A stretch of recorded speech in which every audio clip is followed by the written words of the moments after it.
ನಮಸ್ಕಾರ, ಇದು ಸ್ವರ್ಣ ನ್ಯೂಸ್. ನಾನು ಡಾಕ್ಟರ್ ಸುಮಾರಾಣಿ ಶಂಭು. ಮೊದಲಿಗೆ ಹೆಡ್ಲೈನ್ಸ್. ಲೋಕಸಭಾ ಚುನಾವಣೆ ಬಹುತೇಕ ಶಾಂತಿಯುತ, ಎಲ್ಲೆಡೆ ಬಿಗಿ ಬಂದೋಬಸ್ತ್, ಮೊದಲಿಗೆ ಮತದಾನ ಮಾಡಿದ ಯುವತಿಯರು. ಬೆಂಗಳೂರು ಮೈಸೂರು ರಾಷ್ಟ್ರೀಯ ಹೆದ್ದಾರಿ ವಿವಾದ, ಹಳೆ ಬೂದನೂರಿನಲ್ಲಿ ಮತದಾನ ಬಹಿಷ್ಕಾರ, ನ್ಯಾಯ ದೊರಕಿಸಿಕೊಡಲು ಆಗ್ರಹ.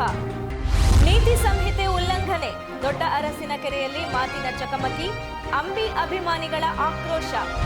ದೃಷ್ಟಿಮಾಂದ್ಯರಿಗೆ ಮತದಾನ ಗೊಂದಲ, ಮತಗಟ್ಟೆ ಅಧಿಕಾರಿಗಳಿಗೆ ಅಗೌರವ, ಮತದಾನಕ್ಕೆ ವಯೋವೃದ್ಧರ ಉತ್ಸಾಹ. ಮಂಡ್ಯ ಲೋಕಸಭಾ ಕ್ಷೇತ್ರದ 8 ವಿಧಾನಸಭಾ ಕ್ಷೇತ್ರಗಳಿಗೆ ಗುರುವಾರ ನಡೆದ ಮತದಾನ ಸಂದರ್ಭದಲ್ಲಿ ಕೆಲವು ಕಡೆ ಮತಯಂತ್ರ ಕೈಕೊಟ್ಟ ಘಟನೆಗಳು ವರದಿಯಾಗಿದ್ದು, ಯಾವುದೇ ಅಹಿತಕರ ಘಟನೆಗಳು ಜರುಗಿದ ಬಗ್ಗೆ ವರದಿಯಾಗಿಲ್ಲ. ಶಾಂತಿಯುತ ಚುನಾವಣೆಗೆ ಜಿಲ್ಲಾಡಳಿತ ಮತ್ತು ಪೊಲೀಸ್ ಇಲಾಖೆ ಬಿಗಿ ಪೊಲೀಸ್ ಬಂದೋಬಸ್ತ್ ವ್ಯವಸ್ಥೆ ಮಾಡಿತ್ತು.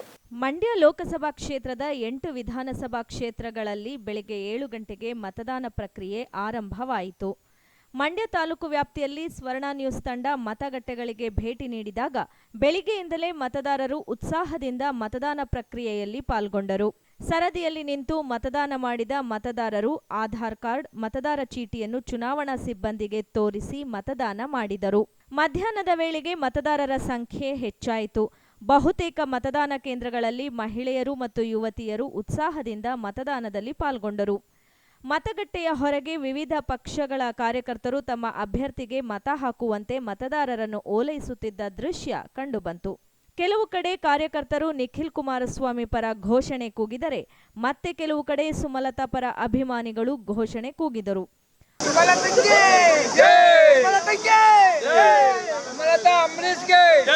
ಮುಂಜಾಗ್ರತಾ ಕ್ರಮವಾಗಿ ಮತಗಟ್ಟೆ ಕೇಂದ್ರದ ಬಳಿ ವ್ಯಾಪಕ ಪೊಲೀಸ್ ಬಂದೋಬಸ್ತ್ ವ್ಯವಸ್ಥೆ ಮಾಡಲಾಗಿತ್ತು. ಮಂಡ್ಯದ ಡಿಎಚ್ಒ ಕಚೇರಿ ಬಳಿ ಲೋಕಸಭಾ ಚುನಾವಣೆ ಹಿನ್ನೆಲೆಯಲ್ಲಿ ನಿರ್ಮಿಸಲಾಗಿದ್ದ ಮಾದರಿ ಮತಗಟ್ಟೆ ಗಮನ ಸೆಳೆಯಿತು. ಮಂಡ್ಯ ಲೋಕಸಭಾ ಚುನಾವಣೆಯಲ್ಲಿ ಮತ ಚಲಾಯಿಸಲು ಈ ಬಾರಿ ವೃದ್ಧರು, ವಿಕಲಚೇತನರು ಸಹ ಉತ್ಸಾಹದಿಂದ ಪಾಲ್ಗೊಂಡು ತಮ್ಮ ಹಕ್ಕನ್ನು ಚಲಾಯಿಸಿದರು. ಸ್ವರ್ಣ ನ್ಯೂಸ್ ತಂಡ ಮಂಡ್ಯ ತಾಲೂಕಿನ ಹೊಸ ಬೂದನೂರು, ಹಳೆ ಬೂದನೂರು, ಮಂಡ್ಯ ಗ್ರಾಮಾಂತರ ಪ್ರದೇಶಗಳಿಗೆ ಭೇಟಿ ನೀಡಿದ ಸಂದರ್ಭದಲ್ಲಿ 90 ವರ್ಷದ ವಯೋವೃದ್ಧರು ತಮ್ಮ ಮೊಮ್ಮಕ್ಕಳೊಂದಿಗೆ ಮತಗಟ್ಟೆಗೆ ಆಗಮಿಸಿ ಮತದಾನ ಮಾಡಿದರು. ಈ ಸಂದರ್ಭದಲ್ಲಿ ಮಾತನಾಡಿದ ಅವರು, ನಮಗೂ ಅರಳೋ ಮರಳೋ ಎನ್ನುವ ಹಾಗಾಗಿದೆ. ಯಾವ ಪಕ್ಷದ ಬಗ್ಗೆಯೂ ನಮಗೆ ವಿಶ್ವಾಸವಿಲ್ಲ. ನಾವು ಯಾರ ಬಳಿಯೂ ಸಹ ದುಡ್ಡು ಪಡೆದಿಲ್ಲ ಎಂದು ಹೇಳಿದರು. ಇಲ್ಲ ಕಣಪ್ಪ, ನಾವು ಯಾವ ಕಾಲದಲ್ಲಿ ಒಂದು ಪೈಸನೂ ನಮ್ಗೆ ಹಾಕೋದಿಲ್ಲ. ನಮ್ಮ ಮನೆಗೆ ಕೊಡೋದೂ ಇಲ್ಲ. ನಮ್ಮ ಮಕ್ಕಳು ಬಿಟ್ಟಾರೆ, ನಮ್ಮ ಮಕ್ಕಳು ಯಾರೂ ಇದು ಮಾಡೋದಿಲ್ಲ, ಇಷ್ಟಪಡಿಲ್ಲ, ಬರೋದಿಲ್ಲ. ಮುಚ್ಚಿ ಅಂತೂ ನಮ್ಮ ಕೈ ಕೊಟ್ಟು ಸುಖ ಕೊಟ್ಟಿಲ್ಲ. ರಾಜಕೀಯ ಸ್ಥಿತಿ ಕಂಡ್ರೆ ಏನು ಅನ್ಸುತ್ತೆ ನಿಮಗೆ? ಏನೂ ಇಲ್ಲ ಕಣಪ್ಪ. ರಾಜಕಾರಣ ಓಟಿದೆಯಲ್ಲ, ನಿಮ್ಗೆ ಏನು ಅನ್ಸುತ್ತೆ? ಹಿಂದೆ ಹಿಂಗಿತ್ತಪ್ಪ, ಹಿಂಗಿರ್ತೈತೆ.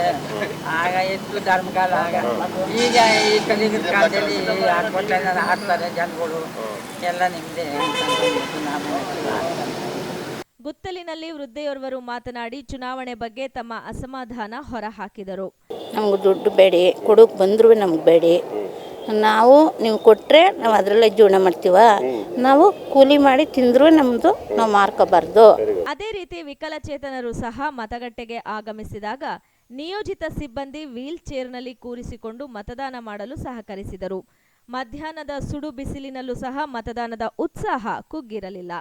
ಮೈಸೂರು ಬೆಂಗಳೂರು ರಾಷ್ಟ್ರೀಯ ಹೆದ್ದಾರಿ 275ರ 6 ಪಥದ ರಸ್ತೆ ಅಭಿವೃದ್ಧಿ ಉದ್ದೇಶಕ್ಕೆ ಭೂ ಸ್ವಾಧೀನವಾಗಿ ಭೂಮಿ ಮತ್ತು ಕಟ್ಟಡ ಕಳೆದುಕೊಳ್ಳುತ್ತಿರುವ ರೈತರಿಗೆ ಆಗಿರುವ ಅನ್ಯಾಯವನ್ನು ವಿರೋಧಿಸಿ ನೊಂದ ರೈತರು ಮಂಡ್ಯ ತಾಲೂಕಿನ ಹಳೆ ಬೂದನೂರಿನ ಗ್ರಾಮದಲ್ಲಿ ಕೆಲಹೊತ್ತು ಮತದಾನ ಬಹಿಷ್ಕರಿಸಿದರು.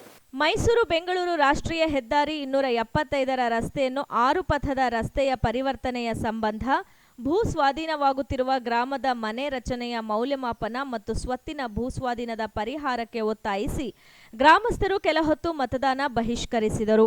275ರ ನಿರ್ಮಾಣಕ್ಕಾಗಿ ಭೂ ಸ್ವಾಧೀನ ಮಾಡ್ತಾ ಇದ್ದಾರೆ. ಈ ಹಿಂದೆ ಮಾಡುವಾಗ ನಮಗೆ 4161 ಅಂತೇಳಿ ಮಾಡಿ ಯಾವ್ಯಾವ ರೀತಿ ನಾವು ಸ್ವಾಧೀನ ಮಾಡ್ಕೋತಾ ಇದ್ದೀವಿ ಅಂತೇಳಿ ಅವರು ನಮಗೆ ಸೂಚನೆಯನ್ನು ಕೊಟ್ಟು ನಮ್ಮ ಗಮನಕ್ಕೆ ತಂದು ಆಮೇಲೆ ಪರಿಹಾರವನ್ನು ನಿಗದಿ ಮಾಡಿ ಎಷ್ಟಾಗಿದೆ ಅಂತೇಳಿ ಸಂಬಂಧಪಟ್ಟಂತಹ ಕುಟುಂಬಸ್ಥರಿಗೆ ಗಮನ ತರ್ತಿದ್ರು. ಆದರೆ ಈಗ ಹಂಗೆ ಮಾಡಿಲ್ಲ. ಅವರು ಬಂದರು, ಅಲ್ಲಿ ಯಾರು ಯಾವುದೋ ಸೂಚನೆಯನ್ನು ಕೊಡ್ದೇ ನಿಮ್ಮನ್ನೇ ವ್ಯಾಲ್ಯೂಯೇಷನ್ ಮಾಡಿದ್ದೀವಿ ಅಂತೇಳಿ ಬಂದರು, ಸ್ವಾಧೀನ ಮಾಡ್ಕೊಂಡಿದ್ದೀವಿ ಅಂತೇಳಿ ಸಹಿ ಹಾಸ್ಕೊಂಡ್ರು. ಆಮೇಲೆ ನಿಮ್ಮ ಖಾತೆಗೆ ಹಣ ಹಾಕಿದ್ದೀವಿ, ದಾಖಲೆಗಳು ತಂದು ಕೊಟ್ಬಿಟ್ಟು ನೀವು ಬಂದು ನೀವು ಹಣ ತಗೊಂಡೋಗಿ ಅಂತ ಹೇಳಿದ್ರು. ಆಮೇಲೆ ಗೊತ್ತಾಗಿದ್ದು ನಮಗೆ ಇದರಿಂದ ಅನ್ಯಾಯ ಆಗಿದೆ ಅಂತ. ಆದ್ದರಿಂದ ಈ ಅನ್ಯಾಯವನ್ನು ಸರಿಪಡಿಸಿ ನಮಗೆ ಸೂಕ್ತವಾದಂಥ ಸರಿಯಾದಂಥ ನ್ಯಾಯಯುತವಾದಂಥ ಪರಿಹಾರವನ್ನು ಕೊಡಿ ಅಂತೇಳಿ ಒತ್ತಾಯಿಸಿ ಇವತ್ತು ನಾವು ಮತದಾನವನ್ನು ಬಹಿಷ್ಕಾರವನ್ನು ಮಾಡಿದ್ವಿ. ಹಾಗಾಗಿ ಜಿಲ್ಲಾಧಿಕಾರಿಯವರ ಪ್ರತಿನಿಧಿಯಾಗಿ ಮತ್ತು ತಹಸೀಲ್ದಾರ್ ಅವರು ಬಂದು ನಮ್ಮ ಮನವೊಲಿಸಿದ್ದಾರೆ.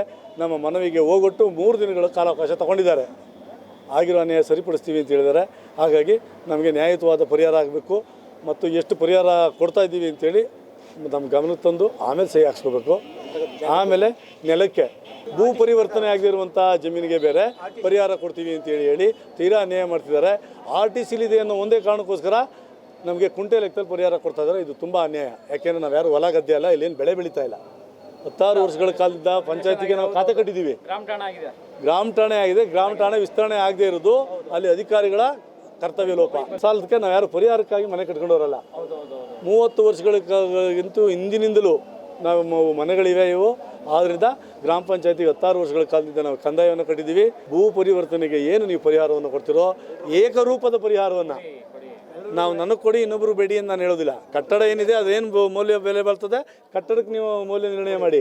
ಆದರೆ ನೆಲಕ್ಕೆ ನಿಗದಿ ಮಾಡುವಾಗ ನೀವು ಅಲಿನೇಷನ್ ನಾನ್ ಅಲಿನೇಷನ್ ಭೂ ಪರಿವರ್ತನೆ ರಹಿತ ಅಂತೇಳಿ ತಾರತಮ್ಯ ಮಾಡ್ದೇ ಎಲ್ಲರಿಗೂ, ಯಾಕೆ ನಾವು ಆಸ್ತಿ ಕಳ್ಕೊಳ್ತಾರರು ದುಡ್ಡು ನೀವು ಎಷ್ಟೇ ಕೊಟ್ಟರು ನಮ್ಮ ಪಿತ್ರಾಜಿತ ಆಸ್ತಿ ನಮ್ಗೆ ವಾಪಸ್ ಬರೋದಿಲ್ಲ. ಸಾರ್ವಜನಿಕ ಸೇವೆಗಾಗಿ ನಾವು ನಮ್ಮ ಆಸ್ತಿ ಕಳ್ಕೊತಾ ಇದ್ದೀವಿ. ಏಕರೂಪದ ನೆಲಕ್ಕೆ ಪರಿಹಾರ ಬೇಕು ಅಂತೇಳಿ ಆಗ್ರಹಿಸಿ ಮತ್ತು ತಾರತಮ್ಯವನ್ನು ನಿವಾರಿಸಿ ಅಂತೇಳಿ ಮತ್ತು ಮನಸೋ ಇಚ್ಛೆ ಅನೇಕರಿಗೆ ಇವರು ಮೌಲ್ಯ ನಿರ್ಣಯ ಮಾಡಿದ್ದಾರೆ. ವಿಷಯ ತಿಳಿದು ಸ್ಥಳಕ್ಕೆ ಆಗಮಿಸಿದ ತಹಶೀಲ್ದಾರ್ ರವರು ಶೀಘ್ರದಲ್ಲಿ ಸಮಸ್ಯೆ ಬಗೆಹರಿಸುವುದಾಗಿ ಭರವಸೆ ನೀಡಿದ ನಂತರ ಗ್ರಾಮಸ್ಥರು ಹೋರಾಟವನ್ನು ಹಿಂದಕ್ಕೆ ಪಡೆದರು. ಗುರುವಾರ ನಡೆದ ಲೋಕಸಭಾ ಚುನಾವಣೆಯಲ್ಲಿ ಜಿಲ್ಲಾ ಉಸ್ತುವಾರಿ ಸಚಿವ CS ಪುಟ್ಟರಾಜು, ಪತ್ನಿ ನಾಗಮ್ಮ, ಅಣ್ಣನ ಮಗ C ಅಶೋಕ್ ಹಾಗೂ ಅವರ ಕುಟುಂಬದವರ ಜೊತೆ ಆಗಮಿಸಿ ಮತದಾನ ಮಾಡಿದರೆ ಪಕ್ಷೇತರ ಅಭ್ಯರ್ಥಿ ಸುಮಲತಾ ಅಂಬರೀಶ್ ರವರು ದೊಡ್ಡ ಅರಸಿನಕೆರೆಯಲ್ಲಿ ತಮ್ಮ ಮತದಾನ ಮಾಡಿದರು.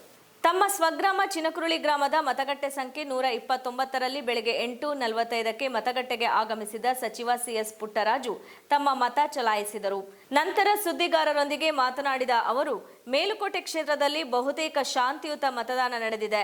ಆದರೆ ಕೆಲವು ಅಧಿಕಾರಿಗಳು ಮತಯಂತ್ರದಲ್ಲಿ ಕೆಲವು ವ್ಯತ್ಯಾಸ ಮಾಡಿದ್ದಾರೆ. ಚಿನಕುರುಳಿಯಲ್ಲೂ ಇದೇ ರೀತಿಯಾಗಿದೆ. ಮತಗಟ್ಟೆ ಅಧಿಕಾರಿ ಬದಲಾವಣೆಗೆ ಸೂಚಿಸಿದ್ದೇನೆ ಎಂದರು. ನಮ್ಮ ಕಾಂಗ್ರೆಸ್ JDS ಬೆಂಬಲಿತ ಅಭ್ಯರ್ಥಿ ನಿಖಿಲ್ ಕುಮಾರಸ್ವಾಮಿ ಅವರು ಅತ್ಯಂತ ಪ್ರಚಂಡ ಬಹುಮತದಲ್ಲಿ ಗೆಲುವನ್ನು ಸಾಧಿಸ್ತಾರೆ. ಎಷ್ಟು ಹಂತದಿಂದ ಗೆಲ್ತಾರೆ? ಏನು ಇವತ್ತು ಕಳೆದ ಮರುಚುನಾವಣೆಯಲ್ಲಿ 3.25 ಲಕ್ಷದಿಂದ ನಮ್ಮ ಅಭ್ಯರ್ಥಿ ಏನು ಗೆದ್ದಿದ್ರು ಅದಕ್ಕಿಂತ ಹೆಚ್ಚಿನ ಹಂತದಿಂದ ಗೆಲ್ತಾರೆ. ವಾತಾವರಣ ಯಾವ ಥರ ಇದೆ? ಭಾಳ ಚೆನ್ನಾಗಿದೆ. ಇಡೀ ಜಿಲ್ಲೆಯ ಜನ ಯಾವತ್ತೂ ದೇವೇಗೌಡ ಕುಮಾರಣ್ಣ ಕೈ ಬಿಟ್ಟಿಲ್ಲ. ಅದಕ್ಕೆ ಸಾಕ್ಷಿ ಕಳೆದ 8 ವಿಧಾನಸಭಾ ಕ್ಷೇತ್ರಗಳಲ್ಲಿ 8 ಅಭ್ಯರ್ಥಿಗಳನ್ನು ಗೆಲ್ಲಿಸಿ ರಾಜ್ಯದ ಮುಖ್ಯಮಂತ್ರಿಗಳಾಗಿ ಕೆಲಸ ಮಾಡಲಿಕ್ಕೆ ಅವಕಾಶ ಮಾಡಿಕೊಟ್ಟಿದ್ದಾರೆ. ಇವತ್ತು ಲೋಕಸಭೆಯಲ್ಲೂ ನಿಖಿಲ್ ಕುಮಾರಸ್ವಾಮಿ ಅವರನ್ನ ಗೆಲ್ಲಿಸಿ ಕಳಿಸ್ಕೊಡ್ತಾರೆ ಅಂತಕ್ಕಂಥ ಮಾತು ಹೇಳಿದ್ದಾರೆ. ಲೋಕಸಭಾ ಚುನಾವಣೆಯ ಪಕ್ಷೇತರ ಅಭ್ಯರ್ಥಿ ಸುಮಲತಾ ಅಂಬರೀಶ್ ರವರು ಭಾರತೀನಗರ ಸಮೀಪದ ದೊಡ್ಡ ಅರಸಿನಕೆರೆ ಮತಗಟ್ಟೆಗೆ ಆಗಮಿಸಿ ಮತದಾನ ಮಾಡಿದರು. ಮಳವಳ್ಳಿ ಕ್ಷೇತ್ರದ ಶಾಸಕರಾದ ಡಾಕ್ಟರ್ K ಅನ್ನದಾನಿಯವರು ತಮ್ಮ ಹುಟ್ಟೂರು ಹುಸ್ಕೂರಿನಲ್ಲಿ ಮತಗಟ್ಟೆ ಸಂಖ್ಯೆ 186ರಲ್ಲಿ ತಮ್ಮ ಪತ್ನಿ ರುಕ್ಮಿಣಿ ಹಾಗೂ ಪುತ್ರ ಹಂಸೂರ್ ಅವರೊಂದಿಗೆ ಮತಗಟ್ಟೆಗೆ ಆಗಮಿಸಿ ಮತದಾನ ಮಾಡಿದರು. ಸಾರಿಗೆ ಸಚಿವರು ಹಾಗೂ ಮದ್ದೂರು ಶಾಸಕರಾದ DC ತಮ್ಮಣ್ಣರವರು ದೊಡ್ಡ ಅರಸಿನಕೆರೆಯ ಮತಗಟ್ಟೆಗೆ ತೆರಳಿ ತಮ್ಮ ಮತದಾನ ಮಾಡಿದರು.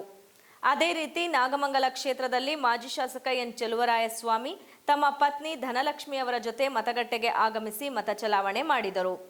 ನಾಗಮಂಗಲದ ಶಾಸಕರಾದ ಸುರೇಶ್ ಗೌಡ ಹಾಗೂ ಸಂಸದ LR ಶಿವರಾಮೇಗೌಡ ತಮ್ಮ ಗ್ರಾಮಗಳಲ್ಲಿ ಮತ ಚಲಾಯಿಸಿದ ನಂತರ ಸುದ್ದಿಗಾರರೊಂದಿಗೆ ಮಾತನಾಡಿ ನಮ್ಮ ಅಭ್ಯರ್ಥಿ 100ಕ್ಕೆ 100ರಷ್ಟು ಗೆಲುವು ಸಾಧಿಸಲಿದ್ದಾರೆ ಎಂದು ತಿಳಿಸಿದರು. ಏನು ಸ್ವಾಭಿಮಾನ ಅಂದರೆ ಅವ್ರು ಸ್ವಾಭಿಮಾನ ಅಂತ ಇಟ್ಕೊಂಡು ಓಡಾಡ್ತಿದ್ದಾರೆ. JDS ಅವರು ಅಭಿವೃದ್ಧಿ ಪ್ರತಿಷ್ಠೆಯನ್ನು ಒಬ್ಬ ಮನುಷ್ಯ ಹುಟ್ಟಿದ ಮೇಲೆ ಪ್ರತಿಯೊಬ್ಬ ಮನುಷ್ಯನು ಸ್ವಾಭಿಮಾನದಲ್ಲಿ ಇರ್ತಾನೆ. ಹಂಗಂದ್ರೆ ಬೇರೆ ಪಕ್ಷಕ್ಕೆ ಓಟ್ ಹಾಕ್ತಾರೆ ಸ್ವಾಭಿಮಾನಿಗಳಲ್ವಾ? ಇವರು ಮಾತ್ರ ಓಟ್ ಹಾಕ್ತಾರೆ ಸ್ವಾಭಿಮಾನಿಗಳ, ಬೇರೆ ಸ್ವಾಭಿಮಾನಿ ಅಲ್ವಾ? ಮತದಾನ ಪ್ರತಿಯೊಬ್ಬರ ಹಕ್ಕು. ಪ್ರತಿಯೊಬ್ಬರೂ ಕೂಡ ಮತದಾನ ಮಾಡಬೇಕೆಂಬುದು ಚುನಾವಣಾ ಆಯೋಗದ ಆದೇಶ. ಪ್ರತಿ ವರ್ಷ ಹೊಸ ಮತದಾರರು ಸೇರ್ಪಡೆಯಾಗಿ ಉತ್ಸಾಹದಿಂದ ಮತದಾನ ಮಾಡುವುದು ವಾಡಿಕೆ. ಈ ಬಾರಿಯೂ ಸಹ 18 ವರ್ಷ ತುಂಬಿದ ಯುವತಿಯರು ಮೊದಲ ಬಾರಿಗೆ ಮತದಾನ ಮಾಡಿ ತಮ್ಮ ಹಕ್ಕನ್ನು ಪ್ರತಿಪಾದಿಸಿದರು. ಮಂಡ್ಯ ನಗರದ ಗುತ್ತಲಿನ ಅರ್ಕೇಶ್ವರ ನಗರದ ಮತಗಟ್ಟೆಯಲ್ಲಿ ಮೊದಲ ಬಾರಿಗೆ ಮತದಾನ ಮಾಡಿದ ಖುಷಿಯಲ್ಲಿದ್ದ ವಿದ್ಯಾರವರನ್ನು ಸ್ವರ್ಣ ನ್ಯೂಸ್ ಮಾತನಾಡಿಸಿದಾಗ ಅವರು ತಮ್ಮ ಅಭಿಪ್ರಾಯವನ್ನು ವಾಹಿನಿ ಜೊತೆ ಮುಕ್ತವಾಗಿ ಹಂಚಿಕೊಂಡರು. ನನ್ನ ಹೆಸರು ವಿದ್ಯಾ ಅಂತ. ನಾನು ಡಿಗ್ರಿ ಓದ್ತಿದ್ದೀನಿ, ಮಂಡ್ಯ ನಂದು. ನಾನು ಬಂದು ಇದೇ ಸಲ ಫಸ್ಟ್ ವೋಟ್ ಮಾಡ್ತಿರೋದು. ನಂಗೆ ತುಂಬ ಖುಷಿಯಾಗ್ತಿದೆ. ಯೂತ್ಸ್ ಎಲ್ಲ ವೋಟ್ ಮಾಡಬೇಕು. ನಮ್ಗೆ ಯಾರು ಒಳ್ಳೆ ನಾಯಕರು ಅನಿಸ್ತಾರೆ ಅವ್ರಿಗೆ ವೋಟ್ ಹಾಕಬೇಕು ಅಂತ ಹೇಳೋಕ್ಕೆ ಇಷ್ಟಪಡ್ತೀನಿ. ನಮ್ಮ ಹಕ್ಕನ್ನ ನಾವು ಚಲಾಯಿಸಬೇಕು. ಮತದಾನ ಮಾಡೋದು ನಮ್ಮ ಹಕ್ಕು. ವೋಟ್ಗಳನ್ನ ದುಡ್ಡಿಗೆ ಮಾರ್ಕೋತಾರೆ, ಅದು ತಪ್ಪು. ನಮ್ಗೆ ಯಾರು ಇಷ್ಟ ಆಗುತ್ತೆ ಅವ್ರಿಗೆ ವೋಟ್ ಮಾಡಬೇಕು. ಅದು ನಮ್ಮ ಹಕ್ಕಲ್ವಾ. ನಮ್ಮ ವೋಟ್ನ ನಾವು ದುಡ್ಡಿಗೋಸ್ಕರ ಮಾರ್ಕೋಬಾರ್ದು. ಆಮೇಲೆ ನಮಗೆ ಯೂತ್ಸ್ಗೆ ತುಂಬ ಇನ್ಸ್ಪೈರ್ ಆಗುತ್ತೆ ಏನು ವೋಟ್ ಮಾಡೋದ್ರಿಂದ. ಯಾಕಂದರೆ ಮುಂದೆ ಯಾರನ್ನ ನಾವು ಆಯ್ಕೆ ಮಾಡಿದ್ರೆ ನಮಗೆ ಒಳ್ಳೆಯದು ಅಂತ ಯೂತ್ಸ್ಗೆ ಜಾಸ್ತಿ ಇಂಟೆಲಿಜೆಂಟ್ ಇರೋದು. ಬಟ್ ಅವರೇ ದುಡ್ಡಿಗೋಸ್ಕರ ವೋಟ್ನ ಮಾರ್ಕೋತಾರೆ, ಅದು ತಪ್ಪು. ದುಡ್ಡು ಕೊಟ್ಬಿಟ್ಟು ವೋಟ್ ಹಾಕ್ಸ್ಕೊಳ್ಳೋರು ಅಂಥವ್ರು ಬೇಡ ನಮಗೆ. ಜನಗಳನ್ನ ದುಡ್ಡು ಕೊಟ್ಮೇಲೆ ಅವರು ನಮಗೆ ರಾಜಕೀಯ ನಡೆಸೋದು ಬೇಡ. ಎಷ್ಟು ಅಂದರೆ ಜನಗಳಿಗೆ ಸಹಾಯ ಮಾಡೋರು ಅಂಥವ್ರು ಬೇಕು ಅಷ್ಟೇ. ಬರೀ ಮಾತಲ್ಲಿ ಹೇಳೋರು ಇಷ್ಟ ಆಗಲ್ಲ. ಜನಗಳಿಗೆ ಅವ್ರು ಹೇಳಿದ ಮಾತನ್ನ ನಡೆಸ್ಕೊಳ್ಳೋಂಥವ್ರು ಬೇಕು. ಖ್ಯಾತ ಚಿತ್ರನಟ ದಿವಂಗತ ಅಂಬರೀಷ್ ರವರ ಹುಟ್ಟೂರು ದೊಡ್ಡ ಅರಸಿನಕೆರೆಯಲ್ಲಿ ಲೋಕಸಭಾ ಚುನಾವಣೆ ಮತದಾನದ ಸಂದರ್ಭದಲ್ಲಿ ಮೈತ್ರಿ ಅಭ್ಯರ್ಥಿ ನಿಖಿಲ್ ಕುಮಾರಸ್ವಾಮಿ ನೀತಿ ಸಂಹಿತೆ ಉಲ್ಲಂಘಿಸಿದ್ದಾರೆ ಎನ್ನುವ ವಿಚಾರದಲ್ಲಿ ಪರಸ್ಪರ ಎರಡು ಗುಂಪಿನ ನಡುವೆ ಮಾತಿನ ಚಕಮಕಿ ನಡೆದ ಘಟನೆ ವರದಿಯಾಗಿದೆ. ದೊಡ್ಡ ಅರಸಿನಕೆರೆ ಗ್ರಾಮಕ್ಕೆ ಆಗಮಿಸಿದ ನಿಖಿಲ್ ಕುಮಾರಸ್ವಾಮಿ ಅವರು ತಮ್ಮ ವಾಹನ ಏರಿ ರೋಡ್ ಶೋ ಮೂಲಕ ಮತಯಾಚನೆ ಮಾಡಿದ್ದಾರೆಂದು ಸ್ಥಳೀಯ ಯುವಕರು ಆಕ್ರೋಶ ವ್ಯಕ್ತಪಡಿಸಿದರು. ಅದೇ ರೀತಿ ಸುಮಲತಾರವರ ಪ್ರಚಾರಕ್ಕೆ ಪೊಲೀಸರು ಅಡ್ಡಿಪಡಿಸಿದ್ದಾರೆಂದು ಆಪಾದಿಸಿದ ಅಭಿಮಾನಿಗಳು ಜನರ ದರ್ಪ ಮತ್ತು ದೌರ್ಜನ್ಯಕ್ಕೆ ಬೆಲೆ ನೀಡುವುದಿಲ್ಲ ಎಂದು ತಿಳಿಸಿದರು. ಸುಮಲತಾ ಅಂಬರೀಷ್ ರವರ ಪರವಾಗಿ ನಾವು ಪ್ರಚಾರ ಮಾಡ್ತಾ ಇದ್ದೀವಿ. ಯಾಕೆಂದ್ರೆ ನಮ್ಮೂರಿನ ಗೌರ್ತಿ, ನಮ್ಮೂರಿನ ಸೊಸೆ. ಇಂಥ ಸಂದರ್ಭದಲ್ಲಿ ಅವರು ಬಂದು ನಮ್ಮ ಗ್ರಾಮಕ್ಕೆ ವೋಟ್ ಹಾಕಾದ್ಮೇಲೆ ಮತ್ತೆ ಇನ್ನೊಬ್ಬ ಆಪೋಸಿಟ್ ಕ್ಯಾಂಡಿಡೇಟ್ ಆಗಿರುವಂತಹ JDS ನ ಅಭ್ಯರ್ಥಿ ಆಗಿರ್ತಂತ ನಿಖಿಲ್ ಕುಮಾರಸ್ವಾಮಿ ಅವರು ನಮ್ಮ ಗ್ರಾಮಕ್ಕೆ ಆಗಮಿಸ್ತಾರೆ. ಅದು ನಮ್ಮೂರಿನ ಸಾರಿಗೆ ಸಚಿವರಾದಂಥ DC ತಮ್ಮಣ್ಣರವರ ಜೊತೆಯಲ್ಲಿ ಅವರು ನಮ್ಮ ಗ್ರಾಮಕ್ಕೆ ಆಗಮಿಸಿದಂಥ ಸಂದರ್ಭದಲ್ಲಿ ಈ ಒಂದು ನೀತಿ ಸಂಹಿತೆ ಪ್ರಕಾರ ಅದನ್ನು ಅವರು ಉಲ್ಲಂಘನೆ ಮಾಡಿದ್ದಾರೆ. ಏನಪ್ಪ ನೀತಿ ಸಂಹಿತೆ ಪ್ರಕಾರ ಏನು ಉಲ್ಲಂಘನೆ ಮಾಡಿದ್ರು ಅಂದ್ರೆ, ನಮ್ಮ ಊರಿಗೆ ಎಂಟ್ರೆನ್ಸ್ ಆಗುತ್ತವಿಂದ ಅವರು ಓಪನ್ ಆಗಿ ಅವರು ತನ್ನ ಚಿಹ್ನೆಯನ್ನು ತೋರಿಸ್ತಾ ಅವರ ಬಗ್ಗೆ ಪ್ರಚಾರವನ್ನು ಮಾಡ್ತಾ ಬಂದಿದ್ದಾರೆ.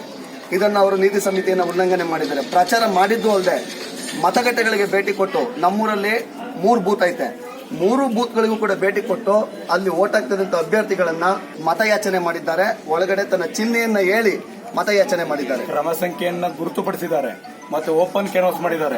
ಬರೋ ಹರಿಜನ ಕೇರಿಯಲ್ಲಿ ಬರಬೇಕಾದ್ರೆ ಓಪನ್ ಕ್ಯಾನ್ವಾಸ್ ಮಾಡಿದ್ದಾರೆ. ಓಪನ್ ಕ್ಯಾಬ್ ಅಲ್ಲಿ ನಿಂತ್ಕೊಂಡು ಕ್ಯಾನ್ವಾಸ್ ಮಾಡಿದ್ದಾರೆ. ಅದು ನೀತಿ ಸಂಹಿತೆ ಉಲ್ಲಂಘನೆ. ಯಾವುದೇ ಕಾರಣಕ್ಕೂ ಓಪನ್ ಕ್ಯಾನ್ವಾಸ್ ಮಾಡೋ ಹಾಗಿಲ್ಲ. ಕೇಳಿದಕ್ಕೆ ಅವರು ಜೈಕಾರ ಬದಲು ಧಿಕ್ಕಾರ ಹೋಗಿದ್ದಾರೆ. ಅವ್ರ ಕಡೆಯವರಿಗೆ ಜೈಕಾರ, ನಮ್ಮ ಕಡೆಯವರಿಗೆ ಧಿಕ್ಕಾರ. ಮತ್ತೆ ನಮ್ಮೂರಿನ ಇವಾಗ ನಡೆದಿರೋ ಮತವನ್ನ ಸ್ಟಾಪ್ ಮಾಡೋದಕ್ಕೆ ಪ್ರತಿಯೊಬ್ಬರು ಕೂಡ ಪ್ಲಾನ್ ಮಾಡ್ತಾ ಇದ್ದಾರೆ. ಅದು ಎಂದಿಗೂ ಕೂಡ ಸಾಧ್ಯವಿಲ್ಲ. ಮತ ನಾವು ಮಾಡೇ ಮಾಡ್ತೀವಿ. ಸುಮಲತಾ ಅವ್ರನ್ನ ನಮ್ಮ ಗ್ರಾಮದಿಂದ ಹೆಚ್ಚಿನ ಸಂಖ್ಯೆಯಲ್ಲಿ ಬಹುಮತ ಕೊಟ್ಟು, ಇಡೀ ಮಂಡ್ಯ ಜಿಲ್ಲೆಯಲ್ಲಿ ಭಾರಿ ಬಹುಮತ ಕೊಟ್ಟು 2.5 ಇಂದ 3 ಲಕ್ಷ ಬಹುಮತದಿಂದ ನಾವು ಸುಮಲತಾ ಅವ್ರನ್ನ ಗೆಲ್ಲಿಸ್ತೀವಿ. ಈ ಘಟನೆಯಿಂದ ಕೆಲ ಹೊತ್ತು ಗ್ರಾಮದಲ್ಲಿ ಬಿಗುವಿನ ವಾತಾವರಣ ನಿರ್ಮಾಣವಾಗಿತ್ತು. ಮಳವಳ್ಳಿ ತಾಲೂಕಿನಾದ್ಯಂತ ಗುರುವಾರ ನಿಧಾನಗತಿಯಲ್ಲಿ ಆರಂಭವಾದ ಮತದಾನ 10 ಗಂಟೆ ಸುಮಾರಿಗೆ ಚುರುಕು ಪಡೆದುಕೊಂಡಿದ್ದು, ಮಹಿಳೆಯರು, ವೃದ್ಧರು ಮತಗಟ್ಟೆಯಲ್ಲಿ ಸಾಲುಗಟ್ಟಿ ನಿಂತು ಮತ ಚಲಾಯಿಸುತ್ತಿದ್ದ ದೃಶ್ಯ ಕಂಡುಬಂದಿತಲ್ಲದೆ, ಮತಕೇಂದ್ರದ ಮುಂದೆ 2 ಗುಂಪುಗಳ ನಡುವೆ ವಾಗ್ವಾದ, ಮಾತಿನ ಚಕಮಕಿ ನಡೆದ ಘಟನೆ ಹೊರತುಪಡಿಸಿದರೆ ಬಹುತೇಕ ಶಾಂತಿಯುತ ಮತದಾನ ನಡೆಯಿತು. ತಾಲೂಕಿನ ಸಾಹಳ್ಳಿ ಗ್ರಾಮದಲ್ಲಿ ಮತಕೇಂದ್ರದ ಬಳಿ ಬಂದ ಶಾಸಕ ಡಾಕ್ಟರ್ ಕೆ ಅನ್ನದಾನಿ ಅವರು JDS ಅಭ್ಯರ್ಥಿಯನ್ನು ಬೆಂಬಲಿಸಿ ಎಂದು ಕೋರುತ್ತಿದ್ದಂತೆ ಆಕ್ರೋಶಿತರಾದ ಕಾಂಗ್ರೆಸ್ ಕಾರ್ಯಕರ್ತರು, ಕೆಲ ದಿನಗಳ ಹಿಂದೆ ಗ್ರಾಮ ಪಂಚಾಯಿತಿ ಅಧ್ಯಕ್ಷರ ಚುನಾವಣೆ ಸಂದರ್ಭದಲ್ಲಿ ನಿಮಗೆ ಮೈತ್ರಿ ಧರ್ಮ ನೆನಪಾಗಲಿಲ್ಲವೇ? ರಾತ್ರಿಯೆಲ್ಲ JDSನವರಿಗೆ ಮಾತ್ರ ದುಡ್ಡು ಹಂಚಿರುವ ನಿಮಗೆ ದುಡ್ಡು ಹಂಚುವಾಗ ಮೈತ್ರಿ ಧರ್ಮ ನೆನಪಿಗೆ ಬಾರಲಿಲ್ಲವೇ ಎಂದು ಪ್ರಶ್ನಿಸತೊಡಗಿದಾಗ, ಮತಕೇಂದ್ರದ ಮುಂದೆ ಶಾಸಕರ ಬೆಂಬಲಿಗರು ಹಾಗೂ ಕಾಂಗ್ರೆಸ್ ಕಾರ್ಯಕರ್ತರ ನಡುವೆ ತೀವ್ರ ಮಾತಿನ ಚಕಮಕಿ ನಡೆದು ಕೆಲ ಕಾಲ ಉದ್ರಿಕ್ತ ಪರಿಸ್ಥಿತಿ ನಿರ್ಮಾಣವಾಯಿತು.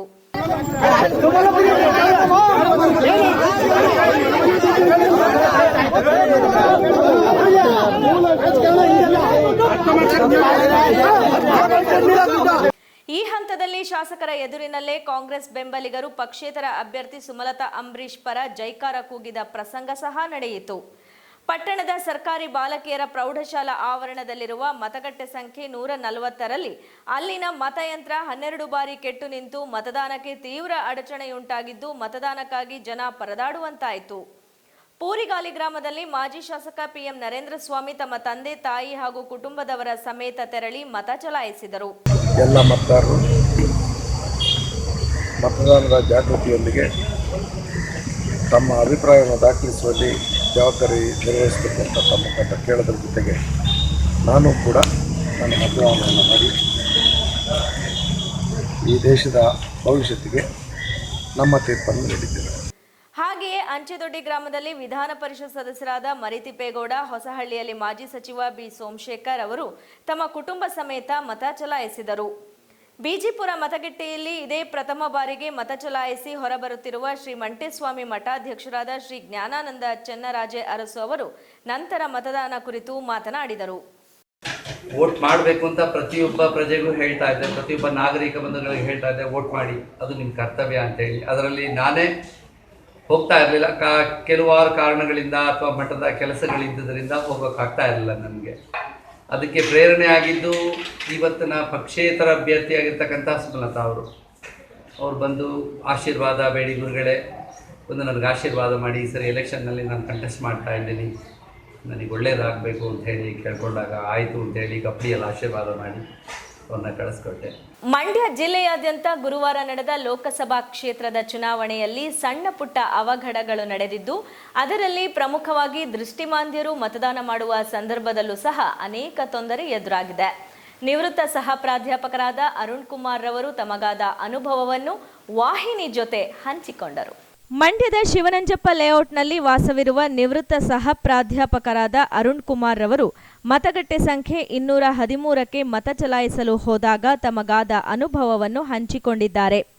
ದೃಷ್ಟಿಮಾಂದ್ಯರಿಗೆ ಗುಪ್ತ ಮತದಾನಕ್ಕೆ ಅವಕಾಶ ಕಲ್ಪಿಸಲಾಗುತ್ತದೆ. ಆದರೆ ಅರುಣ್ ಕುಮಾರ್ ರವರು ಮತದಾನ ಮಾಡಲು ಹೋದಾಗ ಮತಯಂತ್ರದಲ್ಲಿ ನಮೂದಿಸಬೇಕಾದ ಅಭ್ಯರ್ಥಿಯ ಹೆಸರು ಮತ್ತು ಸಂಬಂಧಿಸಿದ ಸಂಖ್ಯೆಗೆ ಹೊಂದಾಣಿಕೆ ಕಂಡುಬರಲಿಲ್ಲ. ಉದಾಹರಣೆಗೆ ಕ್ರಮ ಸಂಖ್ಯೆ 16ರ ನಂತರ 17 ಅಥವಾ 18 ಇರಲಿಲ್ಲ ಎಂದು ಅವರು ಆಪಾದಿಸಿದರು.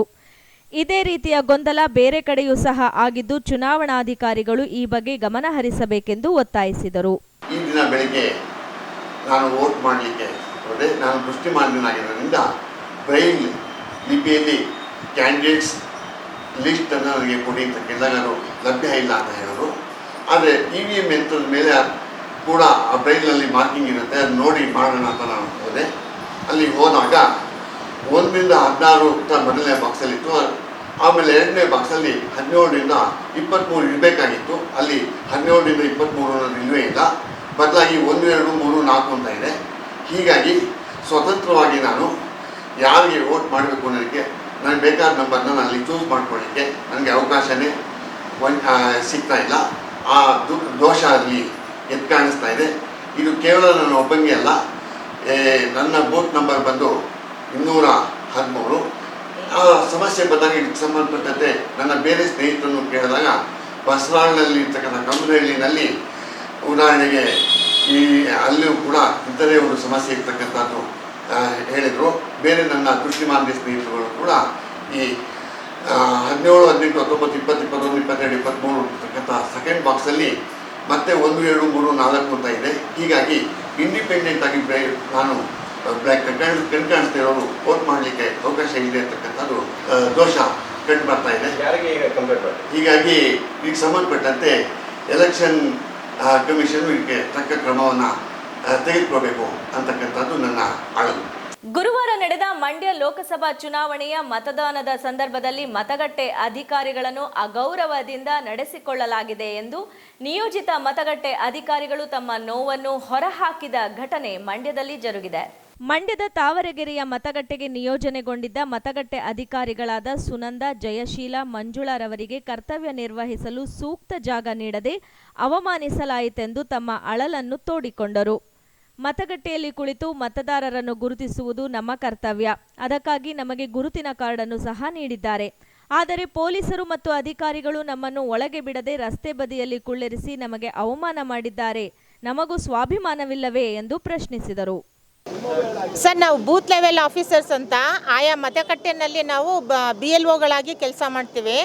ನಮಗೆ DC ಅವರು ಮೀಟಿಂಗ್ದಲ್ಲಿ ಕರೆದಿದ್ದಾಗ ನಮ್ಮನ್ನು ಮತದಾರನ ಪರಿಚಯ ಮಾಡ್ಕೊಳ್ಳೋದು, ಅಂದರೆ ಅವ್ರನ್ನ ಐಡೆಂಟಿಫೈ ಮಾಡೋದು ನಾವು. ಮತ್ತು ಅವ್ರಿಗೆ ಆ ಬೂತ್ ಸಂಖ್ಯೆ ಗೊತ್ತಿರಲ್ಲ, ಅವ್ರಿಗೆ ಹೋಗಿ ಅಲ್ಲಿ ಮತದಾನ ಮಾಡಿ ಅಂತ ಅಂತೆಲ್ಲ ಹೇಳಿದರು. ಮತ್ತು ನಾವು ಮತಪಟ್ಟಿನಲ್ಲಿ ಅದು ತಪ್ಪಾಗಿರೋದನ್ನೆಲ್ಲ ತಿದ್ದೋದು, ವೋಟರ್ ID ಕಾರ್ಡ್ ಕೊಡೋದು, ಮತ್ತು ಮನೆಗೆ ಹೋಗಿ ಪ್ರತಿದಿನ ನಾವು ವರ್ಷದಲ್ಲಿ 365 ದಿನವೂ ನಾವು ಈ ಕೆಲಸ ಮಾಡ್ತೀವಿ.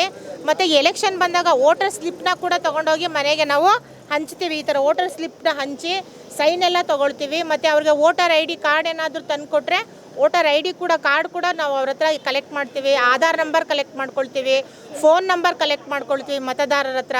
ಈ ಎಲ್ಲ ಫೆಸಿಲಿಟೀಸ್ಗಳನ್ನ ನಾವು ಇಷ್ಟೊಂದು ಕಷ್ಟಪಟ್ಟು ಕೆಲಸ ಮಾಡಿದ್ರು ಇವತ್ತು ಮತದಾನ ನಡೆಯೋ ಸಮಯದಲ್ಲಿ ನಮ್ಮನ್ನು ಈ ರೀತಿ ಒಂದು ಮತಗಟ್ಟೆ ಅಧಿಕಾರಿಗಳಾಗಿ ನಮಗೆ ಒಂದು ಐಡೆಂಟಿಫೈ ಮಾಡಿ ಅಥೆಂಟಿಕೇಟೆಡ್ ಆಗಿ ನಮ್ಗೆ ಇದೆಲ್ಲ ಕೊಟ್ಟು ಕೂಡ ನಮ್ಮನ್ನು ಈ ರೀತಿ ರೋಡಲ್ಲಿ ಕೂರಿಸಿದ್ದಾರೆ ಸರ್. ಇದಕ್ಕೆ ಯಾರು ನಾವೇನು ಮಾಡಬೇಕು ಹೇಳಿ? ಒಬ್ಬನೇ ವ್ಯಕ್ತಿ ಹಲವು ಬಾರಿ ಮತದಾರರನ್ನು ಮತಗಟ್ಟೆಗೆ ಕರೆತಂದು ಮತ ಚಲಾಯಿಸುತ್ತಿದ್ದ ಸಂದರ್ಭದಲ್ಲಿ ಪೊಲೀಸರು ಆ ವ್ಯಕ್ತಿಯನ್ನು ತಡೆದು ಹಿಂದಕ್ಕೆ ಕಳುಹಿಸಿದ ಘಟನೆ ಮಂಡ್ಯ ನಗರದ ಗುತ್ತಲು ಅರಕೇಶ್ವರ ನಗರದ ಮತದಾನ ಕೇಂದ್ರದಲ್ಲಿ ನಡೆಯಿತು. ನಗರದ ಗುತ್ತಲು ಅರಕೇಶ್ವರ ನಗರದ ಮತಗಟ್ಟೆಯಲ್ಲಿ ಕುಮಾರ್ ಎಂಬ ವ್ಯಕ್ತಿ ತನ್ನ ಬೈಕ್ನಲ್ಲಿ ಹಲವು ಬಾರಿ ಮತದಾರರನ್ನು ಮತಗಟ್ಟೆಗೆ ಕರೆತಂದಿದ್ದಾರೆ ಎಂದು ಆಪಾದಿಸಿ ಪೊಲೀಸರು ಆ ವ್ಯಕ್ತಿಯ ಬೈಕ್ ಅನ್ನು ತಡೆದರು. ಈ ಸಂದರ್ಭದಲ್ಲಿ ಪರಸ್ಪರ ಇಬ್ಬರಿಗೂ ಸಹ ಮಾತಿನ ಚಕಮಕಿ ನಡೆಯಿತು.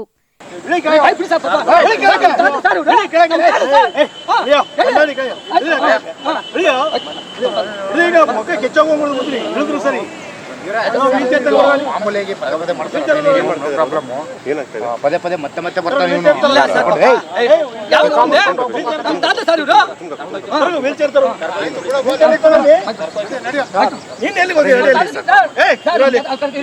ಒಂದ್ಸರಿ 2 ಸರಿ ಹೇಳ್ಬೋದು, 3ನೇ ಸರಿಗೆ ಹೆಂಗ್ ಬಂದ ನೀನು?